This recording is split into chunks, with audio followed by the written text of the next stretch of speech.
একটা যুবক ছেলে রাতের বেলা মোবাইলের মধ্যে পর্ন ভিডিও দেখতেছে। ভিডিও দেখতে দেখতে হঠাৎ ছেলেটা মাস্টারবেশন করে ফেলে। যখন ছেলেটা পুরোই নাপাক হয়ে যায়, ইন দ্য মিন টাইম তার সামনে মালাকুল মাউত হাজির হয়ে যায়। কুচকুচে কালো চেহারা, চোখ দুটো জলজল করতেছে, দেখতে অনেক ভয়ানক লাগে। এই যুবক ছেলেটা দেখার সাথে সাথে তার শরীরটা থমকে গেল, নিমেষেই ঠান্ডা হয়ে গেল তার শরীরটা। মালাকুল মাউত তাকে ডাক দিয়ে বলতেছে, হে পাপিষ্ঠ আত্মা, আল্লাহর ভয়ে বেরিয়ে এসো। মালাকুল মাউত তাকে জানটা কবজ করে নিয়ে গেল। সকালবেলা ভোর যখন 5টা বাজে, তার বাবা তার দরজার মধ্যে টোকা দেয়, কিন্তু প্রতিদিনের মতো ছেলেটা আজকে আর দরজা খুলতেছে না। একটা পর্যায়ে বাড়ির সমস্ত মানুষ দরজার সামনে হাজির। সবাই মিলে দরজা ভেঙে যখন ভিতরে ঢুকলো, ঢুকেই দেখতেছে নাপাক অবস্থায় ছেলেটা মরে পড়ে রয়েছে। আল্লাহু আকবার। এই কুৎসিত দৃশ্যগুলো দেখে সমাজের অনেক মানুষ মোবাইলের মধ্যে ভিডিও ধারণ করেছে। সকাল ঠিক 10টা বাজে মসজিদের ইমাম সাহেব এসেছেন। উনি ঘটনা শুনে আর জানাজা পড়াতে রাজি হলেন না।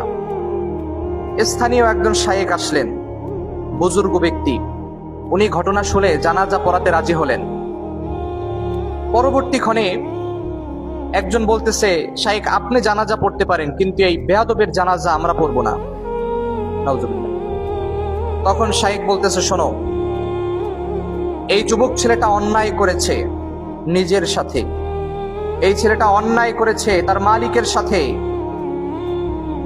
তো যুবক ছেলেটা আর আল্লাহই বুঝবে, এখানে আমাদের কিচ্ছু করার নাই।